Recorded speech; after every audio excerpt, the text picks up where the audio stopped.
Welcome to BPSC maker. दोस्तों आज है 21 दिसंबर 2021 और 21 दिसंबर 2021 से संबंधित बिहार करंट अफेयर्स और साथ ही राष्ट्रीय और अंतर्राष्ट्रीय घटनाओं से करंट अफेयर्स के जितने भी प्रश्न बनेंगे उन सभी प्रश्नों को विश्लेषण सहित मैं आपको इस वीडियो में बताऊंगा। लेकिन उससे पहले जो पिछले वीडियो में मैंने आपसे प्रश्न पूछा था उसे देख लेते हैं। तो पिछले वीडियो का हमारा प्रश्न था कि हाल ही में बिहार की किस नदी परियोजना को राष्ट्रीय परियोजना में शामिल कर लिया गया है। इस प्रश्न के बारे में कंप्लीट जानकारी मैंने आपको दिया था और बताया था इसका राइट आंसर होगा ऑप्शन नंबर ए, यानी कि कोसी मेची लिंक परियोजना इस प्रश्न का राइट आंसर होगा। इस परियोजना को अभी हाल ही में राष्ट्रीय परियोजना में शामिल किया गया है। और यहाँ पर एक चीज ध्यान रखिए, जो भी प्रश्न आप लोगों से वीडियो में पूछा जाता है कमेंट बॉक्स में जब इसे लिखते हैं तो कोशिश कीजिए कि इसे सारी चीजों को आप वहां पर विस्तार पूर्वक लिखें। और यहाँ पर यह ध्यान है कि जो लोग बिहार के प्रतियोगी परीक्षाओं की तैयारी में लगे हैं तो यहाँ पर इस पीडीएफ को आप लोग जरूर डाउनलोड कीजिएगा। इसका लिंक इस वीडियो के डिस्क्रिप्शन में दिया गया है, आप वहां पर जाकर के इसको डाउनलोड कर सकते हैं। ये बिहार करंट अफेयर्स का पीडीएफ है, ये स्पेशल बिहार करंट अफेयर्स आपको इसमें देखने को मिलेगा। और इसकी विशेषता यहाँ पर यह है कि जनवरी से लेकर के नवंबर 2021 तक के सारे बिहार स्पेशल करंट अफेयर्स को शामिल किया गया है। और ये जब दिसंबर माह समाप्त हो जाएगा तो इसे अपडेट करके यहाँ पर जनवरी से दिसंबर इसे कर दिया जाएगा। ठीक है, इस चीज का यहाँ से ध्यान रखें। और इसके अलावा जो लोग घर बैठे बीपीएससी और सीडीपीओ जैसे एग्जाम की तैयारी में लगे हैं तो हमारे ऑनलाइन टेस्ट सीरीज में भाग लेकर अपनी तैयारी का आकलन कर सकते हैं कि आगामी एग्जाम को देखते हुए आपकी तैयारी किस स्तर की है। और यहाँ पर आपको 50 सेट यहाँ पर करवाया जाएगा। आप डेली बेसिस पे यहाँ पर आप एक टेस्ट में भाग लेकर के अपनी तैयारी का आकलन कर सकते हैं। और इसके अलावा हमारे जितने भी स्टडी मटेरियल हैं वो सारे के सारे आपको बीपीएससी मेकर ऐप पर मिल जाएगा। यहाँ पर आप देख सकते हैं कि टेस्ट सीरीज है जो कि ऑनलाइन और साथ साथ पीडीएफ में आपको मिलेगा। और इसके अलावा जो इस सीरीज के तहत आप डेली करंट अफेयर्स देखते हैं तो इसका नोट्स आपको डेली और मंथली बेसिस पे मिलेगा। और इसके अलावा और भी कई सारे स्टडी मटेरियल्स नोट्स वगैरह हैं वो आपको सारे के सारे आपको बीपीएससी मेकर ऐप पर मिलेगा। चलिए अब यहाँ पर हम चलते हैं आज के पहले प्रश्न पे। हमारा आज का पहला प्रश्न है कि हाल ही में प्रधानमंत्री ग्रामीण डिजिटल साक्षरता अभियान के तहत बिहार का कौन सा जिला प्रथम स्थान पर है। इंपॉर्टेंट प्रश्न है, प्रधानमंत्री ग्रामीण डिजिटल साक्षरता अभियान के तहत बिहार का कौन सा जिला प्रथम स्थान पर है। इस प्रश्न का हमारा राइट आंसर है ऑप्शन नंबर बी, यानी कि बिहार का मधुबनी जिला इस मामले में प्रथम स्थान पर है। तो ऑप्शन नंबर बी यहां पर इस प्रश्न का राइट आंसर होगा।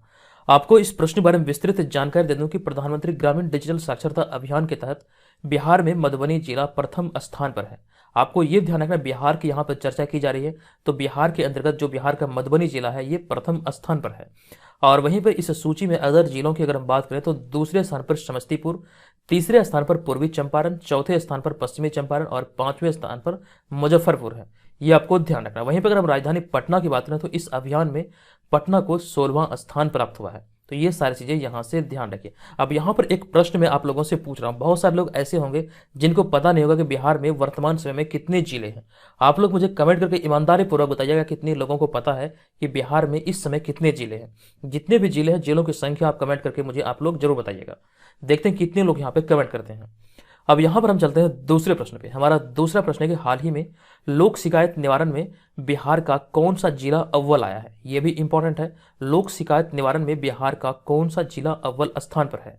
इस प्रश्न का हमारा right answer option number C, यानी कि सुपौल को इस मामले में पहला स्थान प्राप्त हुआ है। ऑप्शन नंबर सी यहां पर इसका राइट आंसर होगा। आपको इस प्रश्न के बारे में विस्तृत जानकारी यहां पर दे दूं कि हाल ही में लोक जन शिकायतों की सुनवाई में सुपौल जिला शीर्ष स्थान पर है। सुपौल के अलावा गया, रोहतास, बक्सर व वैशाली जिलों में भी जनता की शिकायतों का निवारण किया गया है। यानी कि इन जिलों की अगर बात करें गया, रोहतास, बक्सर, वैशाली तो ये क्रमशः दूसरे, तीसरे, चौथे स्थान पर होंगे। ठीक है, ये आपको यहां से ध्यान रखना है। हालांकि पहले स्थान पर है सुपौल जिला जो कि लोक शिकायत निवारण में पहले स्थान पर है। अब यहाँ पे हमने अगले पॉइंट में लिखा कि हाल ही में हरियाली बढ़ाने के मामले में गया जिला शीर्ष स्थान पर रहा है। गया जिला की हमने यहाँ पे चर्चा की थी। यहाँ पे देखिए दूसरे नंबर पे मैंने आपको बताया गया जिला, तो गया जिला के बारे में लिखा गया कि हरियाली बढ़ाने के मामले में गया जिला शीर्ष पर रहा है। ये जानकारी मैंने आपको दिया था, आई होप कि आपको ये याद होगा। हमने अगले पॉइंट में लिखा कि लोक शिकायत मामले में राजधानी पटना को 27वीं रैंक मिली है। पटना की अगर बात किया जाए तो पटना को 27वीं रैंक मिली। और वहीं पे हमने यहाँ पे चर्चा किया सुपौल की, क्योंकि इस मामले में सुपौल अव्वल है। तो सुपौल की अगर हम बात करें तो हाल ही में सुपौल जिला को कचरा मुक्त घोषित किया गया है। ये भी आपको ध्यान रखना है। और सुपौल की बात आई है तो एक प्रश्न और बनता है सुपौल से रिलेटेड कि जो राज्य का तीसरा बायोडायवर्सिटी पार्क है, यानी कि जैव विविधता पार्क है, जो कि कह सकते हैं राज्य का तीसरा होगा, ये सुपौल में ही प्रस्तावित है। इसकी जानकारी मैंने आपको कुछ दिन पहले दिया था, आई होप कि आपको ये याद होगा। अगर हम बात करें पहले और दूसरे संस्थान की जो कह सकते हैं बायोडायवर्सिटी पार्क के, तो पहला बायोडायवर्सिटी जो पार्क है ये है बिहार के अररिया जिले में और दूसरा जो ये बिहार के गया जिले में है। लेकिन यहाँ पर आपको ये ध्यान रखना तीसरा सुपौल जिले में प्रस्तावित है। और वहीं पर इन्हीं से रिलेटेड और भी कई सारे फैक्ट की अगर हम बात करें तो बिहार राज्य का पहला चिड़ियाघर है कहाँ पर? पटना में। और अगर हम दूसरे चिड़ियाघर की बात करें तो ये अररिया जिले में प्रस्तावित है, अररिया जिला के रानीगंज में। और वहीं पर अगर हम बात करें तारामंडल की, तो बिहार राज्य का पहला तारामंडल है पटना में। वहीं पर अगर हम दूसरे तारामंडल की बात करें तो बिहार राज्य का दूसरा तारामंडल कहाँ पर है? यह है दरभंगा में। ये आपको ध्यान रखना। और इसके अलावा अगर हम बात करें रोहतास में, तो रोहतास में कह सकते हैं बटरफ्लाई पार्क की स्थापना की जा रही है, और अररिया में मंकी पार्क की स्थापना करने की बात कही गई है। ये सारे तमाम चीज़ों को यहाँ से आप लोग याद रखिए। देखिए इस तरह से आपको फायदा क्या है, आप यहाँ पर करंट अफेयर्स तो सीखते ही हैं, लेकिन इसके अलावा जो पहले आप करंट अफेयर्स पढ़ रहे हैं उसका भी रिवीजन होता है। आई होप कि आप इन सारी चीज़ों को समझ रही है, कितना इंपॉर्टेंट है आपके लिए, आपको आगामी एग्जाम में पता चलेगा। अगर आप यहाँ से रेगुलर वीडियो को फॉलो किए हैं तो निसंदेह ही आपको फायदा होगा। इसीलिए मैं आपको बार बार कहता हूँ कि आप लोग इस सीरीज के साथ बने रहें, इसका फायदा आप लोगों को जरूर मिलेगा। अब यहाँ पर हम चलेंगे अगले तीसरे प्रश्न पे। हमारा तीसरा प्रश्न है, हाल ही में आईपीएल की लखनऊ फ्रेंचाइजी के मुख्य कोच किन्हें बनाया गया? नया फ्रेंचाइजी अभी हाल ही में लखनऊ फ्रेंचाइजी बना है। अब यहाँ पर प्रश्न बना है कि आईपीएल की जो नई टीम है लखनऊ फ्रेंचाइजी, तो इसके मुख्य कोच किन्हें बनाया गया है? तो यहाँ पर इस प्रश्न का राइट आंसर हमारा ऑप्शन नंबर सी यानी कि एंडी फ्लावर इस प्रश्न का राइट आंसर होगा। ऑप्शन नंबर सी इसका सही उत्तर है। अब यहाँ पर आपको बता दूं कि जिम्बाब्वे के पूर्व विकेट कीपर कप्तान एंडी फ्लावर को आईपीएल की नई लखनऊ फ्रेंचाइजी का मुख्य कोच नियुक्त किया गया है। इसके बारे में मैंने आपको पहले भी बताया था थोड़ी सी जानकारी, लेकिन यहाँ पर आपको यह ध्यान रखना, अभी हाल ही में मुख्य कोच की अगर हम बात करें तो लखनऊ फ्रेंचाइजी का मुख्य कोच एंडी फ्लावर को बनाया गया है, जिनको आप यहाँ पर देख सकते हैं। और ये जिम्बाब्वे के पूर्व विकेट कीपर कप्तान है। ये भी आपके एग्जाम में बन सकते हैं प्रश्न। हमने यहाँ पे अगले पॉइंट में लिखा कि एंडी फ्लावर पिछले 2 सत्रों में पंजाब किंग्स के सहायक कोच के तौर पर जुड़े हुए थे। पिछले 2 सत्र यानी कि आईपीएल के पिछले 2 संस्करण में ये पंजाब किंग्स के सहायक कोच के तौर पर इसमें जुड़े हुए थे। अब यहाँ पे अगर हम बात करें लखनऊ फ्रेंचाइजी की, तो लखनऊ फ्रेंचाइजी के मालिक डॉक्टर संजीव गोयनका है। अब यहाँ पे हमारा अगला पॉइंट है माइकल ब्लूमबर्ग। आप यहाँ पर ऑप्शन नंबर बी में देख रहे हैं। इनके बारे में हमने यहाँ पर चर्चा किया कि माइकल ब्लूमबर्ग संयुक्त राष्ट्र जलवायु राजदूत के रूप में नियुक्त किए गए। और साथ साथ जो ऑप्शन नंबर डी में है डेवोन कॉनवे, तो इनकी चर्चा हमने की है। डेवोन कॉनवे जून 2021 के ICC player of the month चुने गए थे। तो ये सारी जानकारी यहाँ से आपको ध्यान रखना है। ICC player of the month के बारे में कंप्लीट जानकारी मैंने आपको पहले भी कई बार दिया है। जनवरी 2021 में men's ICC player of the month Bharat के ऋषभ पंत चुने गए थे, और भारत के कई ऐसे खिलाड़ी हैं जिन्हें कि ICC player of the month चुने गए। इसकी जानकारी मैंने आपको बहुत बार दिया है। अब यहाँ पे हमारा अगला है चौथा प्रश्न। यह प्रश्न है कि हाल ही में किसके द्वारा लिखित पुस्तक Raj Kapoor the master at work का विमोचन हुआ है? इंपॉर्टेंट प्रश्न है, और इस प्रश्न का हमारा right answer option number D यानी कि राहुल रवेल इस प्रश्न का राइट आंसर होगा। आपको इस प्रश्न के बारे में विस्तृत जानकारी दे दूं कि Raj Kapoor the master at work पुस्तक राहुल रवेल के द्वारा लिखी गई है, तथा इसे उपराष्ट्रपति वेंकैया नायडू द्वारा राज कपूर की 97वीं जयंती पर नई दिल्ली में लॉन्च किया गया है। आपको यहां से ये ध्यान रखना है, उपराष्ट्रपति वेंकैया नायडू के द्वारा भी हाल ही में इसे लॉन्च किया गया राज कपूर की 97वीं जयंती पर। ठीक है। और अगर हम बात करें वेंकैया नायडू की, तो ये भारत के 13वें उपराष्ट्रपति है, ये भी ध्यान रखिए। अब देखिए यहाँ पर हमने चर्चा की अमिताभ बोस की, जो कि आप यहाँ पर ऑप्शन नंबर अमिताभ नहीं बल्कि अजिताभ बोस की, तो जो आप यहाँ पर ऑप्शन नंबर ए में देख रहे हैं उसी चीज को यहाँ पे हमने लिखा कि अजिताभ बोस ने द कपिल शर्मा स्टोरी नामक पुस्तक लिखी है। दूसरा चर्चा हमने किया करीना कपूर खान के बारे में, तो करीना कपूर खान ने हाल ही में द प्रेगनेंसी बाइबल नामक पुस्तक लिखी है। और इसके अलावा जो ऑप्शन नंबर सी में है राहुल पंडिता, तो इनके बारे में हमने लिखा कि राहुल पंडिता ने द लवर बॉय ऑफ भवलपुर नामक पुस्तक लिखी है। अब यहाँ पे हमारा अगला होगा 5वां प्रश्न। यह प्रश्न है कि हाल ही में किस राज्य में मर्म चिकित्सा प्रशिक्षण केंद्र बनाने की घोषणा की गई है? इंपॉर्टेंट प्रश्न है, और इस प्रश्न का हमारा right answer option number B यानी कि उत्तराखंड इस प्रश्न का राइट आंसर होगा। अब यहाँ पर शब्द आया मर्म। मर्म आखिर क्या होता है? तो यहाँ पे अगर हम मर्म की बात करें तो मर्म एक प्रकार की थेरेपी है, इसे ध्यान रखेगा। तो मर्म चिकित्सा प्रशिक्षण केंद्र अभी हाल ही में उत्तराखंड में बनाने की घोषणा की गई है। तो ऑप्शन नंबर बी इस प्रश्न का राइट आंसर होगा। आपको यहाँ पर इस प्रश्न के बारे में विस्तृत जानकारी दे दूं कि मर्म चिकित्सा प्रशिक्षण केंद्र आयुर्वेद की शिक्षा में विशेषज्ञता हासिल करने में मदद करेगा, जैसे कि उत्तराखंड में बनाए जाने की घोषणा की गई है। यह घोषणा भी हाल ही में उत्तराखंड सरकार के द्वारा लिया गया है। हमने यहाँ पे अगले पॉइंट में लिखा कि हाल ही में उत्तराखंड में भारत का पहला वन चिकित्सा केंद्र खोला गया है, और इसके अतिरिक्त भारत के पहले जैव विविधता पार्क या फिर जैव विविधता उद्यान भारत वाटिका का उद्घाटन उत्तराखंड में किया गया। इसके अलावा भारत का पहला लाइकेन पार्क भी उत्तराखंड में बनाया गया, और साथ साथ भारत का पहला क्रिप्टो गेमिंग पार्क भी उत्तराखंड में ही खोला गया है। ये सारे जो रिलेटेड फैक्ट्स आप यहाँ पर देख रहे हैं ये आपके लिए बहुत ज्यादा इंपॉर्टेंट है। ये सारी चीजों को यहाँ से आप लोग ध्यान रखिए। चलते हम अगले छठे प्रश्न पे। हमारा छठा प्रश्न है कि हाल ही में किस शहर में प्राकृतिक खेती से जुड़े राष्ट्रीय अधिवेशन समारोह का आयोजन किया गया है? अभी हाल ही में ये आयोजन हुआ, और ये किस शहर में या फिर किस राज्य में ये आयोजित हुआ है? इस प्रश्न का हमारा right answer option number B, यानी कि आनंद गुजरात में भी हाल ही में इसका आयोजन किया गया है। तो ऑप्शन नंबर बी यहाँ पर इस प्रश्न का राइट आंसर होगा। इस जगह का नाम है आनंद, यह ध्यान रखिएगा। हमने यहाँ पे इस बारे में डिटेल में लिखा है कि हाल ही में प्रधानमंत्री नरेंद्र मोदी ने प्राकृतिक खेती पर आनंद, या फिर जिसको प्राचीन नाम जिसका है आनंदपुर, तो ये ध्यान रखना भी हाल ही में प्राकृतिक खेती पर आनंद में आयोजित राष्ट्रीय अधिवेशन के समापन समारोह में वीडियो कॉन्फ्रेंसिंग के जरिए संबोधित किया।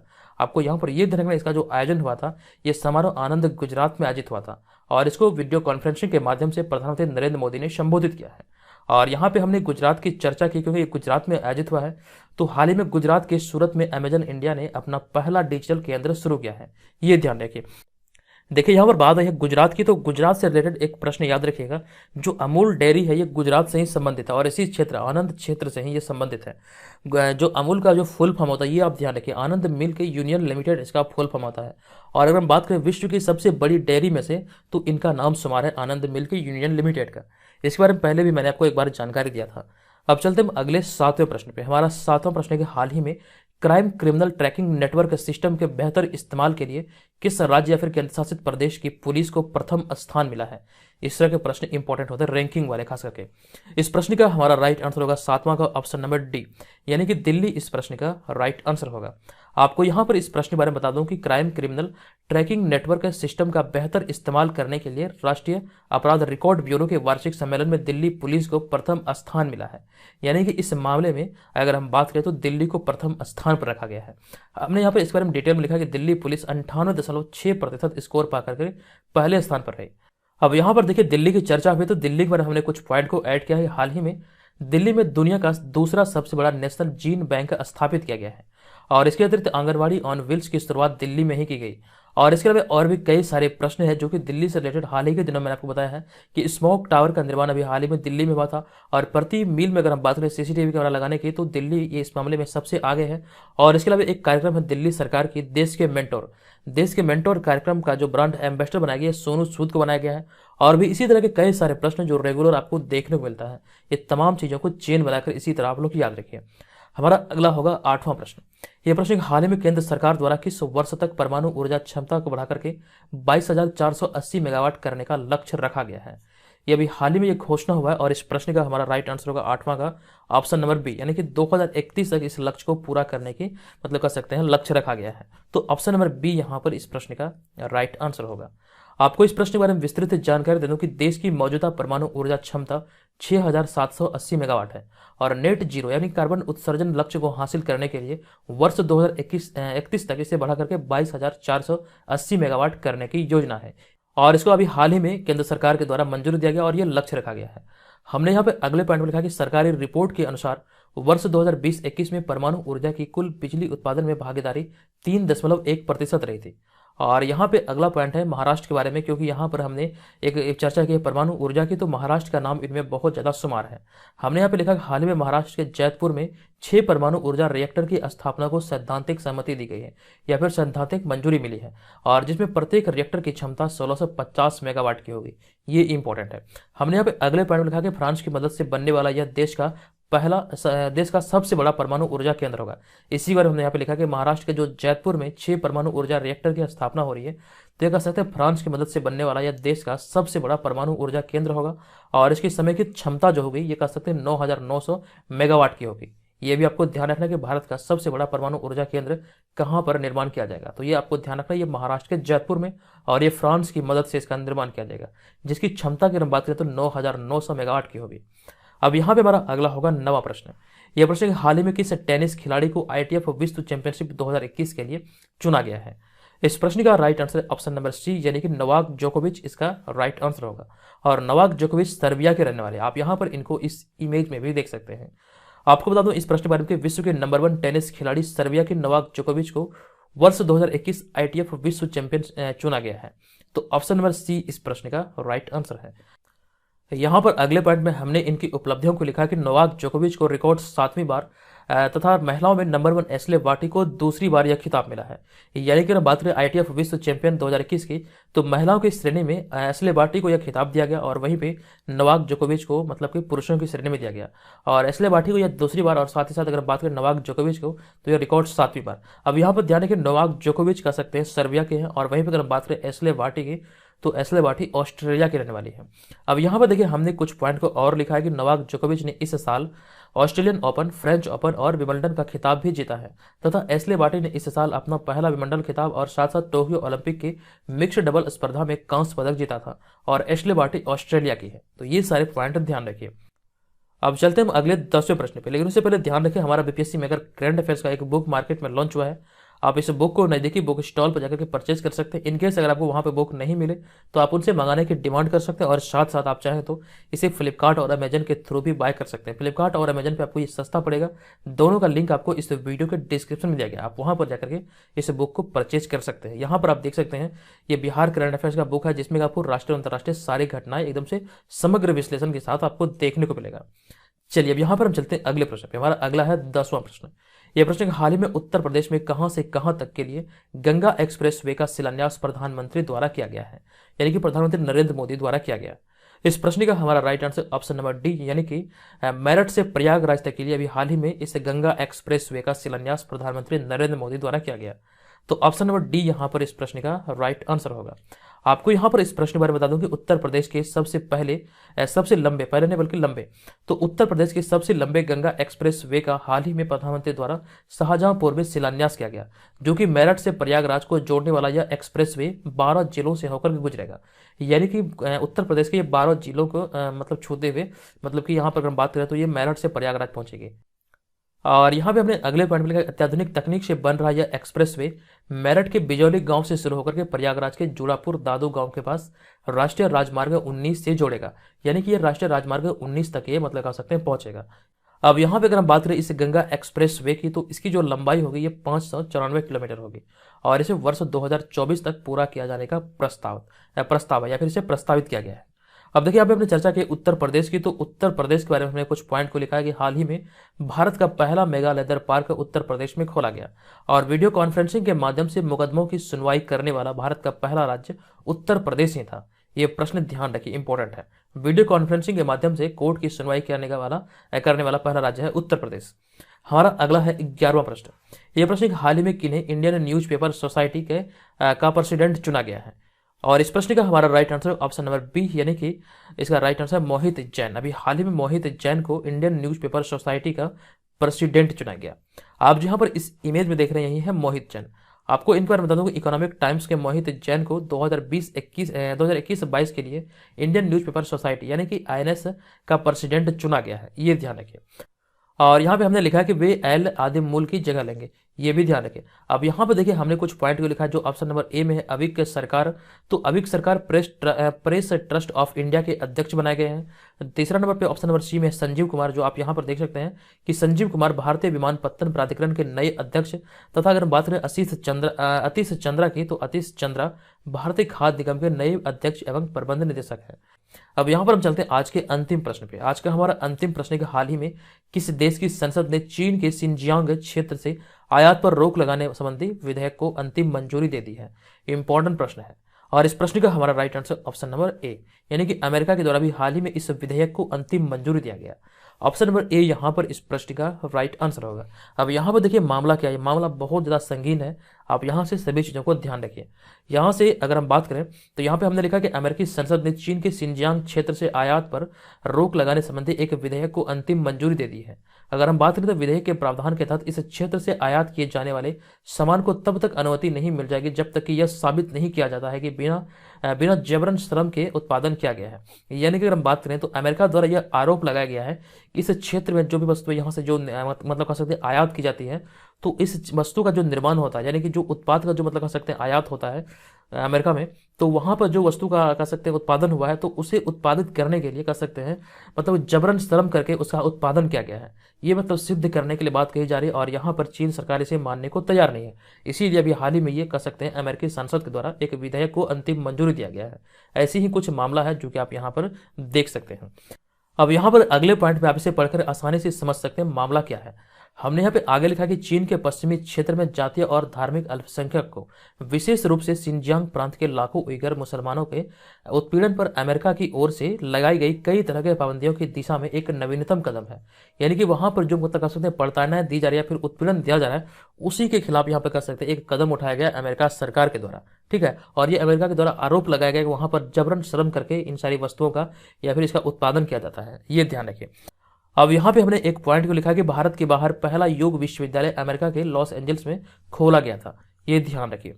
चलिए बढ़ते हैं आज के इस वीडियो के प्रश्न की ओर। आज के इस वीडियो का हमारा प्रश्न है कि हाल ही में अंडर-15 राष्ट्रीय कुश्ती प्रतियोगिता में बिहार के किस युवा ने कांस्य पदक जीता है। इंपॉर्टेंट प्रश्न है, इस बारे में कंप्लीट जानकारी मैं आपको ऑलरेडी दे चुका हूं। बताइए इस प्रश्न का राइट आंसर क्या होगा। और यहाँ पर कोशिश कीजिए कि जो लोग भी यहाँ पर लिखेंगे इन सारी चीज़ों को आप लोग विस्तार पूर्वक लिखें।